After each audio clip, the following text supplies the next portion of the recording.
എല്ലാവർക്കും നമസ്കാരം.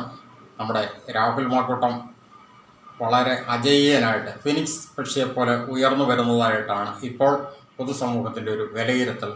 ആ ഒരു വ്യക്തിയെ ടാർഗറ്റ് ചെയ്ത് ഒതുക്കി ഇല്ലാതാക്കാനായിട്ട് ശ്രമിച്ചുകൊണ്ടിരുന്ന ഇവിടുത്തെ ഭരണകൂട ഭീകരതയും മറ്റൊരു വിധത്തിൽ പറഞ്ഞ പ്രതിപക്ഷത്തിലെ ചില ഉന്നതരായിട്ടുള്ള നേതൃത്വങ്ങളും, അതുകൊണ്ടാണ് നമ്മൾ SSP എന്ന് അവർക്ക് പേര് നൽകിയിരുന്നത്.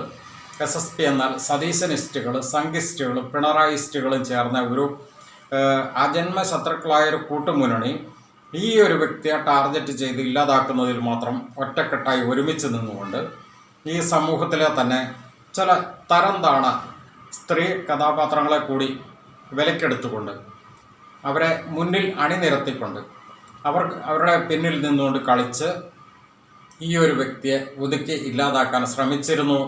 അതിൻ്റെ പരിണതഫലമാണ് ആ വ്യക്തിക്കെതിരെ വന്നിരിക്കുന്ന ഒരു 3 പീഡന പരാതികളും അതോടൊപ്പം പൊതുമണ്ഡലത്തിൽ ആ വ്യക്തിക്കെതിരെ അതിഭീമമായ രീതിയിൽ മാധ്യമ വിചാരണയിലൂടെ, മാധ്യമ വേട്ടയിലൂടെ മാധ്യമങ്ങളെ വിലക്കെടുത്തുകൊണ്ട് നടത്തിയിരുന്ന കിംവദന്തികളും അതെല്ലാം ഇപ്പോൾ പൊളിഞ്ഞ് പാളീഷായി ഒന്നുമല്ലാതായിക്കൊണ്ടിരിക്കുന്നു.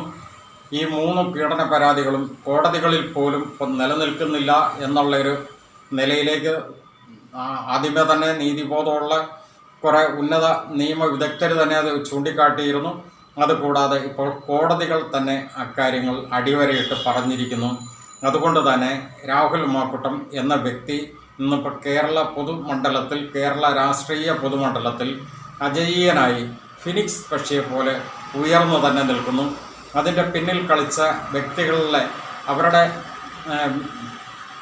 ശരിക്കും ഒരു അംബാസഡർ പോലെ രംഗപ്രവേശനം ചെയ്ത് ആദ്യമേ തന്നെ രംഗത്ത് വന്നത് ഒരു യുവ നടി എന്ന ലേബലിൽ അറിയപ്പെടുന്ന ഒരു സ്ത്രീയായിരുന്നു. അവർ നടിയായിട്ടൊന്നും ഒരു സിനിമയിലൊന്നും കണ്ടിട്ടില്ല. ആകപ്പാടെ ഏതൊരു മാങ്ങ സ്റ്റാളൊക്കെ ഉദ്ഘാടനം ചെയ്യുന്നതായിട്ടൊക്കെയാണ് കാണപ്പെട്ടിരിക്കുന്നത്. റൂം എടുത്ത് കെട്ടിപ്പിടിച്ചാലും കുഴപ്പമില്ല, റൂം എടുത്ത് അതിലിരുന്ന് ഉമ്മ വെച്ചാലും കുഴപ്പമില്ല, ചെറിയ രീതിയിലുള്ള പരിപാടികൾക്കൊന്നും കുഴപ്പമില്ല, ചെറിയ രീതിയിലുള്ള സ്നേഹപ്രകടനങ്ങൾ, കെട്ടിപ്പിടിക്കൽ, ഉമ്മ വെക്കൽ, അതിനൊന്നും കുഴപ്പമില്ല. ഞാൻ പറഞ്ഞതല്ല, ദാണ്ട ഈ ചേച്ചി പറഞ്ഞതാണ്, കേക്ക്. അതായത് ഇപ്പോ രണ്ടുപേര് തമ്മിൽ ഒരു മുറിയിൽ കാണാമെന്ന് തീരുമാനിക്കുന്നു. പെൺകുട്ടി ചിലപ്പോൾ കുറച്ചു നേരം വർത്താനം പറഞ്ഞ് ഇരിക്കാനോ അല്ലെങ്കിൽ ചെറിയ രീതിയിലുള്ള ഒരു സ്നേഹത്തിന് വേണ്ടി പ്രകടനം, അങ്ങനെ ഞാൻ ഉദ്ദേശിച്ചത് അതെനിക്ക് ലൈക്ക് ചെറിയ രീതിയിൽ ഒരു കിസ്സിങ്ങോ ഹഗിങ്ങോ അങ്ങനെയൊക്കെ എന്തെങ്കിലും കുറച്ച് സ്വകാര്യ നിമിഷങ്ങൾ പങ്കിടാൻ വേണ്ടിയിട്ടായിരിക്കും ഒരു സ്ത്രീ വരുന്നത്. റൂം എടുത്ത് കെട്ടിപ്പിടിച്ചാലും ഉമ്മ വെച്ചാലും ഒന്നും കുഴപ്പമില്ല കേട്ടോ. ഡിങ്കോൾഫീസ് ഫിഡാൽഫിക്കകത്ത് കടന്നു കഴിഞ്ഞാൽ മാത്രമേ കുഴപ്പമുള്ളൂ. എന്റെ പൊന്നാര ചേച്ചി, ഈ ലോക ചരിത്രത്തിൽ ഇന്നുവരെ ആരും റൂം എടുത്തിട്ട് ആരും പോയിരുന്നു കെട്ടിപ്പിടിക്കാനും ഉമ്മ വെക്കാനായിട്ടും ആരും ഇതുവരെ റൂം എടുത്തൊരു ചരിത്രമില്ല. റൂം എടുത്തു കഴിഞ്ഞാൽ ആദ്യം കെട്ടിപ്പിടി ഉമ്മ വെക്കൽ, പിന്നാണ് കട്ടില് പണിതാൽ തൊട്ടില് റെഡി. അല്ലാതെ കെട്ടിപ്പിടിക്കാനും ഉമ്മ വെക്കാനായിട്ട് ആരും എന്തായാലും റൂം എടുക്കില്ല. അങ്ങനെ പോകുന്ന അത്രയും പതിവ്രതമാരായിട്ടുള്ള സ്ത്രീകൾ ആരാണ്? റൂം എടുത്തിട്ട് ഒരാൾ വിളിക്കുക, വായോ ഞാൻ കെട്ടിപ്പിടിക്കുകയും ഉമ്മ വെക്കുകയും മാത്രമേ ഉള്ളൂ, അത് വിശ്വസിച്ച് കെട്ടിപ്പിടിക്കുക ഉമ്മ വെക്കാന്ന് പറഞ്ഞുകൊണ്ട് മാത്രം പോകുന്ന പെണ്ണ്. അത് ചേച്ചിനെ പോലെയുള്ള ചില വെറൈറ്റി പെണ്ണുകളായിരിക്കേ. ഒരു കാറ് ഓടിക്കുമ്പോൾ നമ്മൾ ആദ്യം അത് കാറിൽ കയറി താക്കോൽ സ്റ്റാർട്ട് ചെയ്ത് ഫസ്റ്റ് ഇട്ട് വണ്ടി മുമ്പോട്ടെടുക്കും. എന്നിട്ട് നമ്മൾ സെക്കൻഡ് ഗിയർ, പിന്നെ തേർഡ് ഗിയർ ഇടും, ഫോർത്ത് ഗിയർ ഇടും, പിന്നാണ് ടോപ്പ് ഗിയർ ഇടുന്നത്, 5ാമത്തെ ഗിയർ.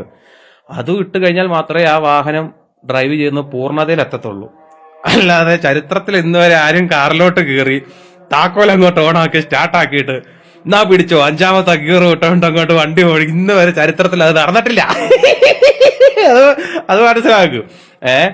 അപ്പോ റൂം എടുത്ത് പിന്നെ കെട്ടിപ്പിടിക്കാനും നോക്കാനും മാത്രമായിട്ട് ആ റൂം എടുത്തിട്ട് ഒരാൾ വിളിക്കുമെന്ന് പറഞ്ഞാൽ ചെന്ന് കയറി കൊടുക്കുമെന്ന് പറഞ്ഞില്ല. അതിലും ഭേദം നീയൊക്കെ റൂമിലല്ല, നീയൊക്കെ പോയി വല്ല മുള്ളുമുരിക്കലും കയറിയിരിക്കുന്നതാണ് ഏറ്റവും ബെറ്റർ. എന്താണെങ്കിലും ശരി, ആ ഒരു ലേബലിൽ ഈ രാഹുൽ മാക്കൂട്ടത്തെ ബലിയാടാക്കുന്നതിൽ മുൻപന്തിയിൽ നിന്ന് കളിച്ചതിലൂടെ അവരൊരു നടി എന്നൊരു ലേബല് ചാർത്തിയെടുക്കാനായിട്ടെങ്കിലും അവർക്ക് സാധിച്ചിട്ടുണ്ടെന്നുള്ളത് അംഗീകരിക്കുന്ന ഒരു കാര്യം തന്നെയാണ്. സിനിമയിൽ നടിയാവണമെന്നില്ലല്ലോ ശരിക്കും പറഞ്ഞു കഴിഞ്ഞാൽ. അതല്ലാതെ തന്നെ ഒരു നടി എന്നുള്ള ഒരു ലേബലൊക്കെ എടുത്തിട്ടുണ്ട്. പക്ഷേ നമ്മൾ ഇതിൻ്റെ തുടക്കം മുതലേ പറഞ്ഞിരുന്നത് ഇതിൽ ചില ഗൂഢാലോചനകൾ ഉണ്ട് എന്ന് നമ്മൾ തുടക്കം മുതലേ പറഞ്ഞിരുന്നതിന് അടിവരയിടുന്ന രീതിയിലേക്കാണ് ഇപ്പോൾ കാര്യങ്ങൾ വന്നുകൊണ്ടിരിക്കുന്നത്. ആ ഒരു നടി തന്നെ അന്ന് പറഞ്ഞിരുന്നു, ഈ രാഹുൽ മാക്കൂട്ടം എന്ന വ്യക്തി വളരെ മോശപ്പെട്ട ഒരു സ്വഭാവമാണ്, മോശപ്പെട്ട ക്യാരക്ടറിന് ഉടമയാണ്. അത് പല സ്ത്രീകളുടെ അടുത്തും അദ്ദേഹം അത് നടത്തിയിട്ടുണ്ട്. തൻ്റെ അടുത്ത് അത്തരം കാര്യങ്ങളുമായിട്ട് അപ്രോച്ച് ചെയ്തിരുന്നു. അത് 24 മണിക്കൂറിനുള്ളിൽ തന്നെ എനിക്ക് ബോധ്യപ്പെട്ടിരുന്നു. അതുകൊണ്ട് തന്നെ ആ വ്യക്തിയുമായിട്ടുള്ള എല്ലാവിധ സൗഹൃദങ്ങളും 24 മണിക്കൂറിനുള്ളിൽ തന്നെ ഞാൻ സ്റ്റോപ്പ് ചെയ്തിരുന്നു എന്ന് പറഞ്ഞ് പബ്ലിക്കിൻ്റെ മുമ്പിൽ വെളിപ്പെടുത്തിയതിന് ശേഷം പോലും കൂടെ, അല്ലെങ്കിൽ അങ്ങനെ ഒരു കാര്യങ്ങൾ പബ്ലിക്കിൻ്റെ മുമ്പിൽ പറഞ്ഞിരുന്ന ആ നടി ഈ രാഹുൽ മാക്കൂട്ടത്തെ പരിചയപ്പെട്ട് 24 മണിക്കൂറിനുള്ളിൽ മോശം അനുഭവം ഉണ്ടായി, അല്ലെങ്കിൽ മോശം ക്യാരക്ടറാണ് എന്ന് ബോധ്യപ്പെട്ടതുകൊണ്ട് താൻ ആ വ്യക്തിയിൽ നിന്ന് അകന്ന് നിന്നിരുന്നു. തനിക്ക് തന്നെ പ്രൊട്ടക്റ്റ് ചെയ്യാനായിട്ടുള്ള എല്ലാ കഴിവുമുണ്ട്. അതുകൊണ്ട് അത്തരം ആൾക്കാരുടെ കെണിയിലൊന്നും വീഴുന്ന സ്ത്രീ അല്ല താൻ എന്നൊക്കെ സ്വയം അഭിമാനിച്ച് പറഞ്ഞിരുന്ന ആ സ്ത്രീ ഈ രാഹുൽ മാക്കൂട്ടുമായിട്ട് പരിചയപ്പെട്ട മാസങ്ങൾക്ക് ശേഷം പോലും കൂടെ അങ്ങോട്ട് വീഡിയോ കോളിൽ ഓഡിയോ കോളിലും ബന്ധപ്പെടുകയും അതുപോലെ തന്നെ പാതിരാത്രി സമയത്ത് പോലും താങ്കളെ എനിക്ക് അങ്ങേയറ്റ സ്നേഹമാണ്, എനിക്ക് അമ്പിളിമാമനോടും സ്നേഹമാണ്, അതുപോലെ തന്നെ തിരിച്ചും ആ സ്നേഹം ഇങ്ങോട്ട് കിട്ടണമെന്ന് താൻ ആഗ്രഹിക്കുന്നുണ്ട്. അതുപോലെ തന്നെ പാതിരാത്രിയിൽ പോലും കൂടെ ടെലഗ്രാം സീക്രട്ട് ചാറ്റിന് വരണം എന്ന് പറഞ്ഞുകൊണ്ട് മെസ്സേജ് അയച്ച കാര്യങ്ങളെല്ലാം ഇപ്പോൾ ഡോക്യുമെൻ്റഡ് ആയിട്ട് അല്ലെങ്കിൽ തെളിവുകളായിട്ട് പുറത്തേക്ക് വന്നിരിക്കുകയാണ്. പിന്നെ മറ്റൊരു കാര്യം പറയാനുള്ളത്, ഈ സ്ത്രീ, അതായത് ഈ നടി എന്ന സ്ത്രീ മറ്റൊരു ഈ ഗൂഢാലോചനയിൽ പങ്കില്ല എന്ന് പല മാധ്യമങ്ങളുടെ മുമ്പിലും അവർ തുറന്നു പറഞ്ഞു എങ്കിൽ പോലും കൂടെ ഈ രാഹുൽ മാക്കൂട്ടത്തിനെതിരെ 3ാം പീഡന പരാതി നൽകിയ ആ പരാതിക്കാരിയോട് അങ്ങോട്ട് കയറി ബന്ധപ്പെട്ടതായിട്ടുള്ള തെളിവുകളും ഇപ്പോൾ പുറത്തു വന്നിരിക്കുന്നു. അതായത് 3ാം പീഡന പരാതി നിലവിൽ രാഹുൽ മാക്കൂട്ടത്തിനെതിരെ വന്നത് ഈ 2026 ജനുവരി ആദ്യമാണ്. എന്നാൽ 2025 ഓഗസ്റ്റ് മാസത്തിൽ തന്നെ ഈ യുവനടി എന്ന സ്ത്രീ ഈ രാഹുൽ മാക്കൂട്ടത്തിനെതിരെ 3ാം പീഡന പരാതി കൊടുത്തിരുന്ന കാനഡയിലുള്ള പരാതിക്കാരിയോട് അങ്ങോട്ട് തന്നെ വിളിക്കണം എന്ന് പറഞ്ഞുകൊണ്ട് വാട്സപ്പ് മെസ്സേജ് നൽകിയതായിട്ടുള്ള രേഖകൾ ഇപ്പോൾ പുറത്തു വന്നിരിക്കുന്നു. അപ്പോൾ ഇതിൻ്റെ പിന്നിലെല്ലാം വൻ ഗൂഢാലോചനകൾ നടന്നിരുന്നു എന്നുള്ളത് വ്യക്തമായൊരു കാര്യമാണ്. ഇതിൽ നമ്മൾ എടുത്തു പറയുന്ന ഒരു കാര്യം എന്ന് പറയുന്നത്, ഈ രാഹുൽ മാക്കൂട്ടത്തിൻ്റെ ഈ ഒരു വിഷയം പൊതുമണ്ഡലത്തിലേക്ക് ആദ്യമായിട്ട് വെടിപൊട്ടിച്ചുകൊണ്ട് ഇറങ്ങി വന്നിരുന്ന ഈ നടി എന്ന് പറയുന്ന ഈ സ്ത്രീ ഇവിടുത്തെ ബഹുമാനപ്പെട്ട പ്രതിപക്ഷ നേതാവിൻ്റെ അല്ലെങ്കിൽ വി ഡി സതീശൻ അവറുകളുടെ മാനസപുത്രി എന്ന ഒരു ലേബൽ കൂടി സ്വയം ചാർത്തിയെടുത്തിരുന്നു. അത് ഒരു പരിധിവരെ പത്രക്കാർ ചോദിച്ച സന്ദർഭത്തിൽ ബഹുമാനപ്പെട്ട പ്രതിപക്ഷ നേതാവ് വി ഡി സതീശൻ അത് അക്സെപ്റ്റ് ചെയ്യുകയും ചെയ്തിരുന്നു. ഓ, ഞാൻ കോൺഗ്രസ് പാർട്ടിയിലെങ്ങാനും ആയിരുന്നെങ്കിൽ ഇങ്ങനെ ഒരു ന്യൂസ് കാണേണ്ടി വന്നേനെ. അതൊക്കെ ഞങ്ങളുടെ പാർട്ടിക്ക് സ്വന്തമായി തീവ്രത അളക്കുന്ന സിസ്റ്റം ഉള്ളതുകൊണ്ട് ഞങ്ങൾക്ക് ടെൻഷനില്ല. ഞാനൊക്കെ പാർട്ടി പറഞ്ഞ കറക്റ്റ് മീറ്ററിൽ നിർത്തി. അതുകൊണ്ടെന്താ, കേസില്ല, കോടതിയില്ല, MLA സ്ഥാനം പോകില്ല, അടുത്ത തുടർ ഭരണത്തിൽ മന്ത്രിസ്ഥാനവും കിട്ടും. ഇങ്ങനത്തെ ടീംസ് ആരെങ്കിലും ഏതെങ്കിലും പാർട്ടിയിലുണ്ടെങ്കിൽ ഇങ്ങോട്ട് പോരെ, ടെൻഷൻ വേണ്ട, പാർട്ടി കൂടെ.